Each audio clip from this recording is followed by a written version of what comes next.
यस्यानन्दतरङ्गशीकरसमा स्वादेन देवाः समे आनन्दाब्धिविगाहनं विदधते लोकाश्च मोदान्विताः।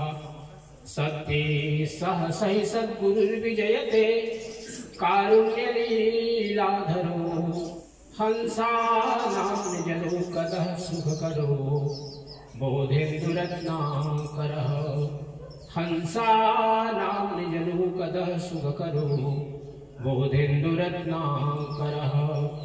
यो ब्रह्माणं विदधाति पूर्वं यो वै वेदांश्च प्रहिणोति तस्मै तमः देवमात्मबुद्धिप्रकाशं मुमुक्षुर्वै शरणमहं प्रपद्ये। मुमुक्षुर्वै शरणमहं प्रपद्ये। प्रेम से बोलिए सदगुरु कबीर साहेब की। आप सब लोग काफी संख्या में हैं। प्रेम से बोलिए सदगुरु कबीर साहेब की। सदगुरु कबीर साहेब की। सब संत भक्त समाज की।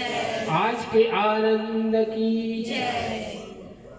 सत्य पुरुष परमात्मा हम सबके हृदय में विराजमान सदगुरु कबीर साहेब, परमादरणीय महंत श्री अमर साहेब जी ब्रिजमोहन, परमादरणीय परम श्रद्धेय सभी भक्त हंसजन, देवियों सज्जनों, प्यारे बच्चों, परम पावन अवसर भक्त श्री राज मंगरा जी, भक्त श्री विराज मंगरा जी और उनके समस्त बहनें परिवारजन के इस पवित्र घर में उपस्थित हैं। और आज यह सात्विक ज्ञान यज्ञानंदी चौका आरती आप दोनों भाइयों राज विराज मंगरा जी की परम श्रद्धेया सतलोकवासिनी माता नाम कलावती मंगरा जी, जिनका आज ये वार्षिक आनंदी चौका आरती हो रही है। बहुत ही श्रद्धा भक्ति के साथ और बहुत ही लगन के साथ आपने इस पूजा की तैयारी की। हमारे मंगरा परिवार और जो भी लोग यहाँ पर हैं परिवारजन, सभी लोगों ने इस कार्य में अपना शरीर से, मन से, श्रद्धा से सब लोगों ने सहयोग किया है। और आज ये सुअवसर आया कि आज ये पूजा परम श्रद्धेया सत्यलोकवासिनी कलावती माता जी के निमित्त से आज ये पूजा हो रही है। अभी हम सब लोगों ने नारियल भेंट करने के बाद 7 रमैनियों का श्रवण किए हमारे साधु लोगों के भजन मंडली के माध्यम से। थोड़ी सी ज्ञान की चर्चा की ओर बढ़ते हैं। हमारे गुरुजनों ने कहा कि अयम आत्मा ज्ञानेन न लभ्यः, अयम आत्मा ज्ञानेन न लभ्यः, अयम आत्मा प्रवचनेन न लभ्यः। अर्थात जो आत्मज्ञान है यह प्रवचन से प्राप्त नहीं हो सकता, इसके लिए साधना की जाती है। और प्रत्येक संस्कृति में एक प्रकार की साधना बताई जाती है। शैव परंपरा में, वैष्णव परंपरा में, शक्ति की परंपरा में, जितने भी आप देखेंगे हिंदू संस्कृति से जुड़ी हुई शाखाएं हैं, सभी में कुछ न कुछ साधना ध्यान की विधि बतलाई जाती है। सदगुरु कबीर साहब ने क्या विधि दी? शब्द सुरति योग। शब्द अर्थात परमात्मा, हमारी सुरति, मन के साथ जो सुरति चलती है, मन के आगे आगे चलती है। तो सुरति सामान्यतया उस ओर जाती है जिसके बारे में हमने कभी सुना है, कभी हमने उसका स्वाद लिया है, कभी हमने देखा है, कभी हमने उसको घ्राण से सूंघा है, स्पर्श किया है। अर्थात ज्ञानेंद्रियों के माध्यम से जो हम प्राप्त करते हैं उस ओर सुरति अधिक जाती है। लेकिन जब यही सुरति उन्मुनी बनती है, अर्थात जब ऊर्ध्वमुख होती है ये सुरति, तब परमात्मा की ओर बढ़ती है, शब्द की ओर बढ़ती है। क्योंकि शब्द परमात्मा, शब्द निरक्षर शब्द एक अक्षर है जिसको हम पढ़ते हैं, गाते हैं, बोलते हैं, लिखते हैं, ये अक्षर है। और एक है जिसके बारे में हम सब लोग ध्यान करते हैं, गुरु के माध्यम से गुरु मंत्र मिलता है और गुरु दीक्षा के माध्यम से शब्द श्रुति योग की साधना मिलती है। तो ये साधना सभी हमारे हिंदू संस्कृति से जुड़ी हुई जितनी भी परंपराएं हैं, यही नहीं विश्व के जितने भी संप्रदाय हैं, हिंदू संस्कृति के अलावा भी सब में कुछ न कुछ साधना बताई गई है परमात्मा की ओर बढ़ने के लिए। हमारे हिंदू संस्कृति का एक प्राचीन ग्रंथ है जिसका नाम है मनुस्मृति। ये मनु नाम के राजा हुए, उनकी पत्नी, उनकी रानी का नाम था शत्रुपा, और उन मनु ने मनुस्मृति लिखी। और मनुस्मृति में बहुत से अध्याय हैं और उसमें एक अध्याय के माध्यम से एक श्लोक कहा गया जिसमें धर्म के लक्षण बताए गए। धर्म का अर्थ होता है धारण करना। सामान्यतः हम लोग सोचते हैं हिंदू धर्म है, मुस्लिम धर्म है, क्रिश्चियन धर्म है, नहीं, ये सब एक एक संप्रदाय है। वास्तव में धर्म केवल एक है और वह है मानवता। मानव का धर्म है मानवता। विश्व के किसी भी कोने में व्यक्ति हो, रहता हो, और उसको अगर किसी प्रकार का दर्द हो जाए तो एलोपैथ में एक दवा है जिसको हम पैरासीटामॉल कहते हैं। तो दुनिया के किसी भी कोने में रहने वाला व्यक्ति अगर उसके कहीं भी शरीर में वेदना हो रही है, दर्द हो रही है, पीड़ा हो रही है, पेन हो रहा है, अगर वो पैरासीटामॉल लेता है, उसके पावर अलग अलग है, डिफरेंट के स्टेजेस के उसके टैबलेट्स मिलते हैं, उसके इंजेक्शन मिलते हैं, लिक्विड भी मिलते हैं। अगर उसको लेता है तो उसके जो दर्द है उसमें उसको समाधान प्राप्त होता है। उसमें किसी भी संप्रदाय, वो दवा ये नहीं देखता है कि ये मुस्लिम, ये हिंदू है, ये कबीरपंथी है, ये आर्य समाजी है, ये ब्रह्मा कुमारी है, ये हरे राम हरे कृष्ण, नहीं। वो केवल ये देखता है कि मनुष्य के अंदर में दर्द है, वो उसका काम करना है कि वो पीड़ा को दूर करता है। तो इसी प्रकार से धर्म का जब लक्षण मनुस्मृति में महाराज मनु ने बतलाया तो उन्होंने 10 लक्षण गिनाए। क्योंकि जो शब्द है धर्म, वो मूल शब्द उसका है ध्रिय। ध्रिय धारणे, ये एक धातु है, धातु मतलब वर्ब, इन इंग्लिश वर्ब उसको कहेंगे, और उसका अर्थ होता है धारण करना। ध्रिय धारणे शब्द से घय प्रत्यय होता है, तो वो धर्म का ये शब्द की निष्पत्ति होती है, धर्म शब्द बनता है। पूरा एक व्याकरण है, संस्कृत का व्याकरण, उसके अनुसार से धर्म शब्द बनता है। धर्म के लक्षण गिनाए। धर्म का मनुस्मृति में व्याख्या नहीं की गई, बल्कि धर्म के लक्षण गिनाए गए कि इसके कितने अंग होते हैं धर्म के। सदगुरु कबीर साहब ने साखी ग्रंथ में 84 अंग, 84 अध्याय उन्होंने बनाए हैं। अगर आपको अवसर मिले कभी तो ये अवेलेबल है इंटरनेट पर भी, साखी ग्रंथ। तो साखी ग्रंथ में 84 अध्याय हैं, 84 चैप्टर्स। उसमें अलग अलग अंगों में हमारे शरीर के अंदर की सकारात्मक भावनाएं और नकारात्मक भावनाएं, दोनों ही प्रकार की, और सामाजिक जीवन में जो हम जीते हैं उसमें कितनी आवश्यकताएं होती हैं जीवन में कि हम अच्छे ढंग से जी सकें, उन सभी का बहुत ही सुंदर ढंग से इन 84 अंगों में 84 चैप्टर्स में सुंदर व्याख्या साखियों के माध्यम से की गई है। साखी ये दोहा छंद में है और इसमें भजन नहीं बल्कि केवल साखियां साखियां। तो हम आज का जो विषय लिए हैं प्रवचन का, ये 10 लक्षण। क्या है 10 लक्षण मनुस्मृति का? वह है धृति, क्षमा, दमोस्तेयम, शौचमिंद्रिय निग्रह, धीर विद्या, सत्यम क्रोधो, दशकम धर्म लक्षण। ये धर्म के 10 लक्षण गिनाए मनुस्मृति में महाराज मनु ने। बहुत से ग्रंथों में इसके उदाहरण मिलते हैं इन 10 लक्षणों के। तो पहला क्या कहा गया? धृति। धृति का अर्थ होता है धारण करना। हाँ, धृति मतलब धारण करना।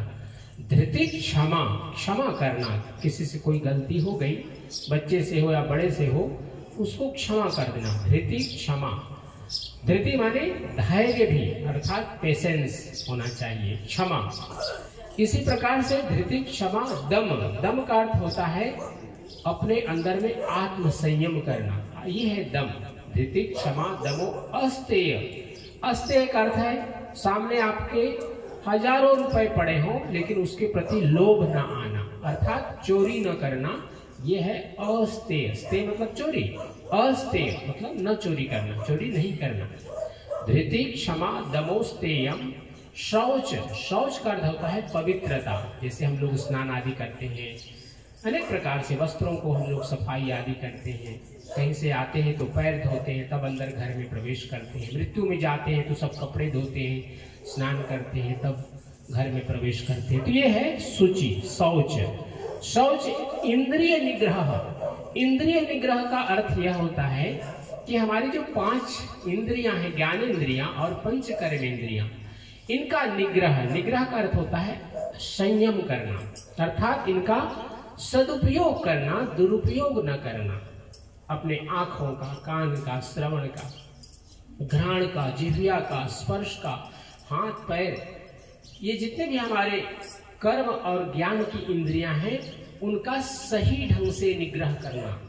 शौच इंद्रिय निग्रह, इंद्रियों का निग्रह करना, उनमें संयम लाना और इंद्रियों का सदुपयोग करना। इंद्रियों का जब सही उपयोग करते हैं तो हमारा शरीर स्वस्थ रहता है। अब जैसे कोई व्यक्ति ज्यादा से ज्यादा मोबाइल देखता है तो क्या होता है, आंखें उसकी जल्दी उसमें फिर परेशानी आने लगती है आंखों में। इसी प्रकार हर समय कान में आप मशीन लगाए रहे और गाना सुनते रहे तो कान आपके जल्दी जल्दी बिगड़ेंगे और उसमें फिर इलाज करवाना पड़ेगा। ऐसे ही हमारे सभी अंगों की स्थिति है। अगर हम संयम से इन इंद्रियों का उपयोग करते हैं तो हमारे लिए दीर्घ काल तक स्वस्थ रहते हैं। तो शौच इंद्रिय निग्रह और धीर विद्या, धीर विद्या सत्यम अक्रोधा, अर्थात धीर अर्थात बुद्धि, धीर विद्या, विद्या अर्थात विद्यार्जन करना, अनेक प्रकार की विद्याओं को आप पढ़ें, सीखें, प्रैक्टिकली एंड थ्योरिकली दोनों प्रकार से सीखें, उसको अपने जीवन में धारण करें, अपने बुद्धि का सदुपयोग करें। धी माने बुद्धि होती है। धीर विद्या सत्यम, जीवन में सत्य का आचरण करना, बहुत जैसे प्रयास करना चाहिए। कभी कभी हम लोग बिना आवश्यकता के झूठ बोलते हैं, बहाने बनाते हैं कि ऐसा हो गया वो हो गया। बचें इससे, क्योंकि हमारे जो गुरुजन हैं, हमारे ऋषि हैं, हमारे धर्म ग्रंथों में इसका कहा गया कि आप आवश्यकता नहीं है तो प्रयास करें कि झूठ का अवलंबन न ले, झूठ का सहारा न ले, बहाना न बनाए। तो धीर विद्या सत्यम अक्रोधा, क्रोध आए लेकिन ऊपरी दिखावा के लिए। जैसे एक माँ बाप अपने बच्चों को डांटते हैं लेकिन अंदर में प्यार होता है, सेम लाइक कोकोनट यहाँ रखा हुआ है ना, ऊपर से कठोर लगता है, अंदर कितना मुलायम है। ऐसा ही हम लोगों का भाव होना चाहिए, संत का, साधु का, भक्तों का, माता पिता का, गुरु का, सबका भाव कैसा होना चाहिए। किसी के प्रति अगर क्रोध भी कर रहे हैं तो उसमें ऐसा ना हो कि इसको ऐसा हो जाए, श्राप न छिपा हो, ये ध्यान रखना चाहिए। प्रयास करना चाहिए, किसी के लिए नकारात्मक चिंतन न करें, किसी के लिए षड्यंत्र न करें, किसी के लिए पलाप न करें, किसी की बुराई न करें कि उसका जीवन में एक समस्या पैदा हो जाए। तो ये जो जीवन में इस तरह की बातें आती हैं सब सत्य के साथ जुड़ी हुई है। धीर विद्या सत्यम अक्रोधा दशकम धर्म लक्षण, ये 10 धर्म के लक्षण गिनाए गए मनुस्मृति के माध्यम से। और आप अगर वेदों को पढ़ते हैं, उपनिषदों को पढ़ते हैं, पुराणों को पढ़ते हैं, उसके बाद अन्य अन्य और भी स्मृति ग्रंथ है, नारद स्मृति है, वशिष्ठ का मनुस्मृति है, अनेक अनेक स्मृति ग्रंथ हैं, उन सभी में भी बहुत सुंदर सुंदर ढंग से व्याख्याएं मिलती हैं इन 10 के बारे में। सदगुरु कबीर साहब ने भी इन 10 लक्षणों को जो आदि ब्रह्म निरूपण ग्रंथ है उसमें बहुत सुंदर ढंग से व्याख्या की। जैसे मैंने शुरुआत में कहा कि सदगुरु कबीर साहब का जो साखी ग्रंथ है, ये सभी के सभी धर्म के जो लक्षण है, 10 लक्षण, इन सभी के लिए एक एक चैप्टर सदगुरु कबीर साहब ने बनाया।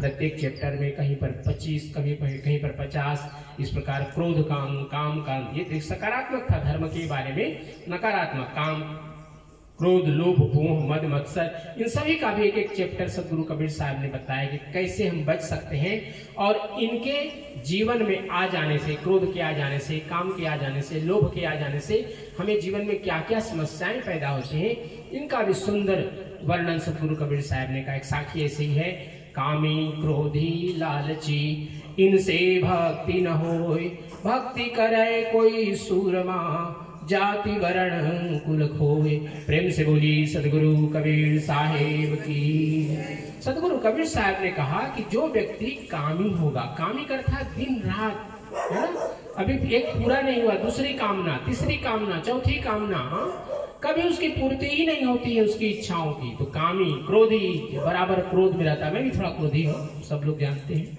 लेकिन मेरा क्रोध 2 क्षण का है। तीसरे क्षण मुझसे बात करेंगे तो बिल्कुल मैं नॉर्मल रहूंगा, लगेगा जैसे कुछ हुआ ही नहीं है। तो मेरा एक स्वभाव है ये।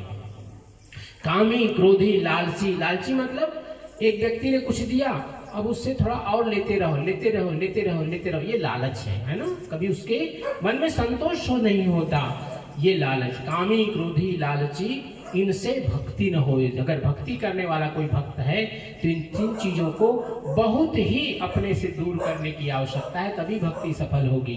कामी क्रोधी लालची, इनसे भक्ति न होए और भक्ति करे कोई सूरमा। सूरमा का अर्थ होता है, एक है जो फ्रंट पर लड़ता है, हमारे विराज भाई पुलिस है, तो वो क्या करते हैं, जो बदमाश हैं, चोर हैं, ड्रग वगैरह काम करते हैं, उनको ये पकड़ते हैं और उसको जेल में डालते हैं, फिर कोर्ट ले जाते हैं। तो एक काम है जो पुलिस करते हैं, हमारे सैनिक लोग करते हैं, जो सी में काम करते हैं, कोस्टगार्ड के जो हमारे सैनिक हैं वे काम करते हैं। तो वो एक प्रकार के सूरमा हैं, अर्थात वे सैनिक हैं, बहादुर हैं। लेकिन एक सैनिक क्या है जो भक्ति करता है, भक्ति करे कोई सूरमा। कैसे? जाति वर्ण और कुल को खोए।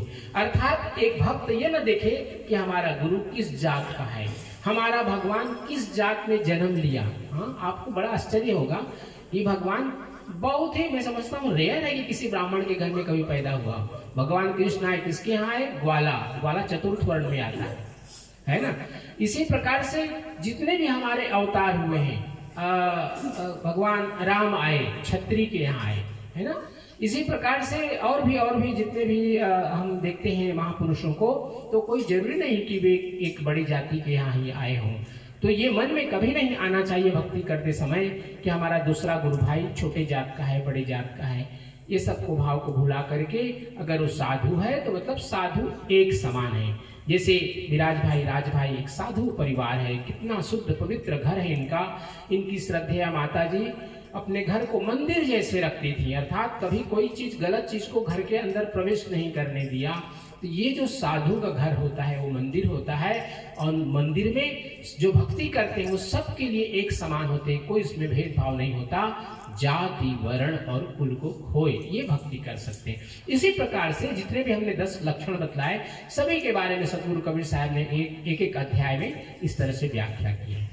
आज बहुत ही सुंदर ढंग से आप सब लोगों ने बहुत ही श्रद्धा भक्ति के साथ आज पूजा में भाग लिए। मैं समझता हूँ 1 घंटा देर हुआ पूजा का जो समय हम लोगों ने रखा था। परिवार की तरफ से आप लोगों से क्या कहेंगे, क्षमा। और आप सभी का, हमारे दोनों राज और विराज भाई मंगराज जी की तरफ से आप सब परिवारजनों का स्वागत है कि आप इनके आमंत्रण पर आप सब लोग आए। बहुत ही श्रद्धा शांति भक्ति के साथ आप लोग पूजा में भाग रहे हैं। विधि भी और आगे बढ़ेगी। हमारे साधु लोग आए, भजन गा रहे हैं, हमारे आदरणीय महंत साहब पधारे हैं। आप सबका इस पूजा में स्वागत है। हम सब लोग मिल करके बाद में इन दोनों को आशीर्वाद भी देंगे और सद्गुरु सत्य पुरुष परमात्मा से ही प्रार्थना करते हैं कि श्रद्धेया कलावती माता जिस योनि में भी हो, इन दोनों भाइयों को उनका आशीर्वाद मिलता रहे। और आप दोनों की जो बहनें हैं, बहनों के जो परिवारजन हैं, उन सब का भी सद्गुरु कल्याण करे, सबका जीवन सुखमय हो, मंगलमय हो, ये सद्गुरु से प्रार्थना करते हुए आइए साहब के पावन नाम का संकीर्तन करते हैं। सब लोग मिल करके गाएंगे। सत्यनाम सत्यनाम सत्यनाम बोल, जय करुणामय सत्यनाम बोल, सत्यनाम सत्यनाम सत्यनाम बोल, जय करुणामय सत्यनाम बोल, सत्यनाम सत्यनाम सत्यनाम बोल, जय करुणामय सत्यनाम बोल, सत्यनाम सत्यनाम सत्यनाम बोल, जय करुणामय सत्यनाम बोल, सत्यनाम सत्यनाम सत्यनाम बोल, जय करुणामय सत्यनाम बोल, जय करुणामय सत्य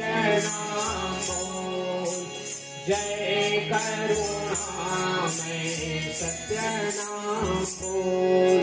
प्रेम से बोली सदगुरु कबीर साहेब की जय, सब संत भक्त समाज की जय, आज के आनंद की जय, श्रद्धया कलावती माता की जय। सब लोग मिलकर के 3 बार साहेब बंदगी कहेंगे। साहेब बंदगी, साहेब बंदगी, साहेब बंदगी।